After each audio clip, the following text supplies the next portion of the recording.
নমস্কার, বর্ধমান ঘরকন্যা ব্লগ থেকে তোমাদের সবাইকে স্বাগত। তোমরা কেমন আছো? তো চলো আজকের রেসিপিটার সাথে তোমাদের সাথে পরিচয় করে দিই।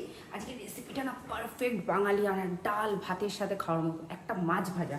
চলো দেখি আজকের রেসিপিটার সাথে তোমাদের পরিচয় করিয়ে দিই। বললাম মাছ ভাজা, মাছ ভাজাটার নামটা শোনো, মুগ মুসুরি রুই ভাজা। এটা তুমি রুই মাছ দিয়েও করতে পারো, কাতলা মাছ দিয়েও করতে পারো, ঠিক আছে? তো মুগ মুসুরি রুই ভাজা। তো চলো উপকরণগুলো দেখে নিই। এখানে আমি নিয়েছি কাতলা মাছের পেটি 200 গ্রামের মতো, সব মাছটা রয়েছে, 4 টুকরো রয়েছে, এই দেখো। তারপর লাগছে আমাদের মুসুরির ডাল, যেহেতু মুগ মুসুরি বলেছি আর মুগ ডাল তো লাগবেই, মুগ মুসুরি এই দুটো হলো মেন। তারপর নুন রয়েছে, স্বাদ অনুযায়ী তোমরা ব্যবহার করবে, অল্প হলুদ গুঁড়ো। আর এটা দেখো, এখানে রয়েছে পুদিনা পাতা, ধনে পাতা আর অল্প একটু গোলমরিচ, 4 থেকে 5টা, কাঁচা লঙ্কা নয় কিন্তু, পুদিনা পাতা 4-5টা, ধনে পাতা 1 আটি ছোট, আর 4-5টা গোলমরিচ। আর এটা রয়েছে হলো আদা রসুন বাটা, আর কিচ্ছু না। আর অল্প লাগবে আমাদের হলো গন্ধরাজ লেবু বা কাগজি লেবু, যেটা পাবে সেটা ইউজ করতে পারো।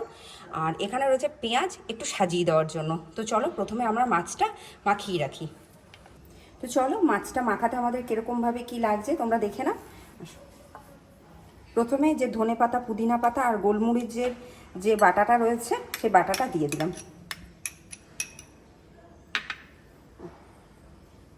আদা রসুন বাটাটা কিন্তু 1 চামচ করে নিয়েছি, আর এটা কিন্তু বড় চামচের 2 চামচ। তারপর স্বাদ অনুযায়ী নুন দেবো আমরা,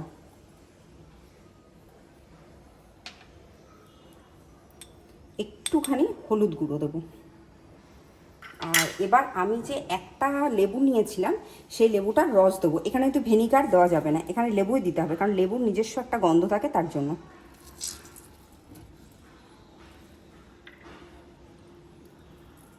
আমি গন্ধরাজ লেবু পাইনি, তাই আমি কাগজি লেবু দিচ্ছি।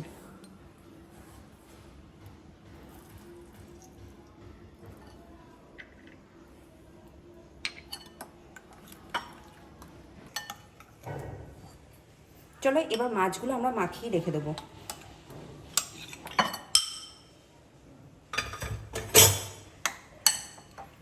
মাছগুলো কিন্তু মাখিয়ে কিন্তু প্রায় 1 ঘন্টার মতো রাখতেই হবে এটা, নাহলে কিন্তু মাছের নুন যে মশলাগুলো আমরা যে দিলাম সেগুলো কিন্তু ভেতরে ঢুকবে না, মাছের কিন্তু ভালো লাগবে না কিন্তু খেতে। তো মাছটা যতক্ষণ আমরা মাখিয়ে রাখছি তোমরা দেখে নাও আমি মুগ মুসুরি মাছ ভাজা যেতে বলেছি, মুগ আর মুসুরিটাকে কিভাবে ব্যবহার করছি এখানে। তো চলো এবার দেখো আমি ডালটাকে কিভাবে ব্যবহার করছি এখানে। মুসুরির ডালটা কিন্তু একটু বেশি নিতে হবে, ঠিক আছে? আর সেই আন্দাজে মুগ ডালটা কিন্তু হাফ নেবে। আমি এখানে 2 চামচের মতো মুসুরির ডাল নিয়েছি, আর এই দেখো 1 চামচের মতো কিন্তু মুগ ডাল নেব।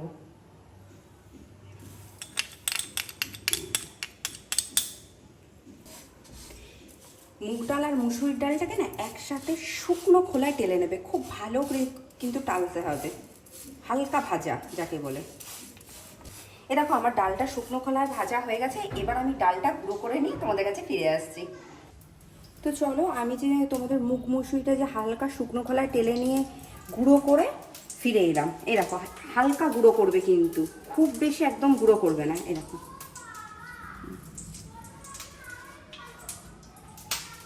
এবার প্রত্যেকটা মাছ আমি এর ভেতরে একটা করে কোট করব, আর কোট করার আগে মশলাটা আরেকবার একটু মাখিয়ে নেবো গায়ে।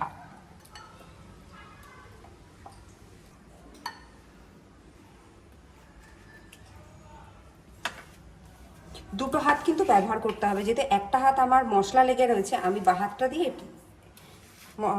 কোটটা করে নেব।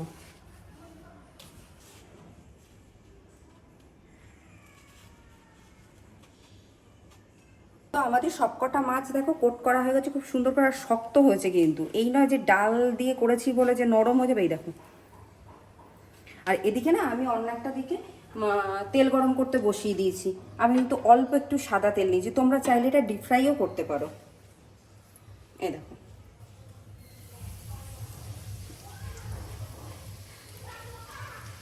আমি প্রত্যেকটা মাছ ভেজে নিয়ে ফিরে আসছি।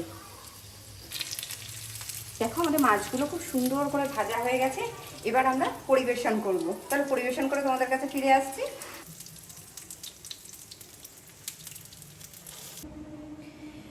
চলো, আমাদের তৈরি হয়ে গেছে মুগ মুসুরি রুই ফ্রাই বা রুই ভাজাও বলতে পারো, ঠিক আছে। আর এটা তোমরা কাতলা মাছ দিয়েও করতে পারো, ছোট ছোট চিংড়ি মাছ দিয়েও করতে পারো, যেটা ইচ্ছা। এটা ডাল ভাতের সাথে খুব ভালো লাগবে খেতে, একটু কাসুন্দাও নিতে পারো মাঝে মাঝে, ঠিক আছে।